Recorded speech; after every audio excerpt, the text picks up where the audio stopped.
izinkan kami memperkenalkan diri. Saya Nisrina Amalisan sebagai MC. Saya Hania Warifah sebagai pembawa materi. Dan saya Kristina Sari sebagai pembawa materi. Saya Luciana Dira sebagai pembawa materi. Saya Lebih Putra Nugraha sebagai pembawa materi. Saya Vanessa Clarita Batoro sebagai pembawa materi. Saya Sina Dewa sebagai pembawa materi. Dalam presentasi kami kali ini, kami akan menjelaskan tentang pengertian, ciri utama, periode utama, contoh musik klasik, alat musik, jenis-jenis musik klasik, musik klasik, dan kesimpulan. Sebelum kita memulai presentasi kali ini, mari kita menyanyikan lagu Indonesia Raya bersama. Dimohon hadirin semua berdiri. Hiduplah Indonesia Raya. Indonesia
Terima kasih, hadirin dipersilakan duduk kembali.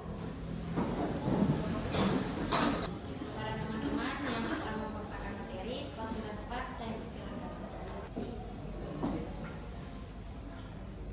Pertama-tama saya akan menjelaskan apa musik klasik itu. Musik klasik adalah jenis musik dari seni barat yang berasal dari Eropa dan disusun berdasarkan aturan teori musik serta notasi atau note block. Musik ini biasanya dimainkan dengan alat musik akustik seperti piano, biola, dan dimainkan secara serius, terstruktur, dan rapih. Nah, di sini saya akan menjelaskan ciri utama musik klasik. Yang pertama, menggunakan not barok. Yang kedua, memiliki aturan dan struktur yang jelas. Yang ketiga, dimainkan dengan teknik yang terlatih. Yang keempat, memperhatikan harmoni, melodi, dan dinamika. Yang kelima, biasanya menggunakan alat musik akustik. Yang keenam, umumnya dimainkan secara formal atau serius. Nah, ini ada periode utama musik klasik. Yang pertama, itu periode barok 16 Masehi sampai 1050 ditandai oleh komposer seperti Bach, Handel, dan Vivaldi dengan musik yang terstruktur dan kaya armone. Yang kedua, periode klasik 1750-1920, musik berkembang dengan bentuk yang sistematis, simetris, dan teratur, didominasi oleh moda Beethoven dan Haydn. Juga ada periode romantis. Pada tahun 1010 sampai 1900 Masehi, musik menonjolkan ekspresi emosional dan puitis dengan komposer seperti Brahms dan Beethoven yang menghasilkan karya-karya mendalam dan penuh warna. Dan periode modern atau 1900 sampai sekarang, musik klasik berkembang dengan gaya yang lebih eksperimental dan inovatif seperti impresionisme, ekspresionisme, dan minimalisme dengan tokoh penting antara lain Claude Debussy atau Igor Stravinsky. Lalu beberapa contoh musik klasik itu ada Ein Klein Nachtmusik, Swan Lake, Claire de Lune, Bill Ellis, Fifth Symphony, dan The Four Seasons. Selanjutnya ada alat musik klasik. Yang pertama, alat musik gesek ada biola, cello, dan kontrabas. Yang kedua, alat musik tiup ada flute, klarinet, dan trompet. Yang ketiga, ada alat musik ukur, yaitu timpani. Yang keempat, ada alat musik papan nada, yaitu piano dan organ. Selanjutnya ada jenis musik klasik. Yang pertama itu ada notasi Gregorian, adalah tikal bagian terbentuknya musik klasik. Di sini telah ada dari tahun 590 Masehi. Notasi ini memiliki 4 garis kolom not dan tidak ada irama yang menentu, hanya mengandalkan persamaan dan hitungan penyanyian. Kedua, organ. Ada jenis musik klasik di tahun 1150 Masehi sehingga sampai 1400 Masehi. Sering banyak orang yang tidak bisa mempelajari suatu lagu yang bernada tinggi dan rendah, maka dilakukannya modifikasi menjadi musik diafoni, suatu suara yang kuat dan rendah mengikuti melodi. Selanjutnya ada basso ostinato, jenis musik klasik yang sudah ada dari tahun 1600 Masehi. Ciri khasnya adalah suatu rangkaian nada yang berjalan selangkah demi selangkah mengarah ke bawah ke atas diulang dengan serangkaian nada lain bersamanya. Yang keempat, homophone, yaitu musik klasik dari era 1750 sampai tahun 1825 Masehi. Musik ini klasik ini ditemukan suatu susunan kunci yang terdiri dari tiga suara dan keluar menjadi 4 atau lebih yang disebut juga sebagai musik harmoni. Kemudian ada polifoni, yaitu jenis musik klasik yang telah ada dari zaman barok dari tahun 1600 sampai 1750. Musik ini adalah jenis musik yang memakai teknik kontrapung karena hampir seluruh seniman musik tahun tersebut memakai teknik kontrapung. Kemudian yang terakhir ada musik klasik era modern. Musik ini muncul dan berkembang terus di era modern saat ini. Perkembangan ini dimulai sejak 1910. Banyak musik yang tergolong pada musik klasik yang terkenal di era modern seperti rock, blues, musik keagamaan, dan musik tradisional. Selanjutnya ada fungsi musik klasik, yaitu pertama sebagai sarana hiburan dan apresiasi seni, kedua sebagai media pendidikan dan pembelajaran musik, ketiga sebagai sarana ekspresi perasaan dan kreativitas seniman, keempat sebagai musik pengiring acara formal dan keagamaan, kelima sebagai sarana relaksasi dan peningkatan konsentrasi, keenam sebagai bagian dari pelestarian budaya dan sejarah musik dunia. Dan terakhir pada kesimpulan, musik klasik merupakan jenis musik yang memiliki nilai seni tinggi dan aturan komposisi yang jelas. Musik klasik dikembangkan melalui beberapa periode dengan ciri khas masing-masing. Selain berfungsi sebagai hiburan, musik klasik juga berperan penting dalam pendidikan dan pengembangan. Silakan kelompok 1. Kenalkan, nama saya Gabriel Faisal Celestianto, nomor absen 14. Nah, kira-kira dari alat musik klasik ini biasanya dimainkan di mana ya? Apakah di sebuah orkestra atau di mana? Terima kasih. Baik, silakan kelompok 2. Assalamualaikum warahmatullahi wabarakatuh. Saya Karina Anifasifa dari kelompok 2, saya 22. Saya ingin nanya, apakah menurut kalian ini musik klasik ini masih relevan untuk generasi muda saat ini, serta jelasinnya?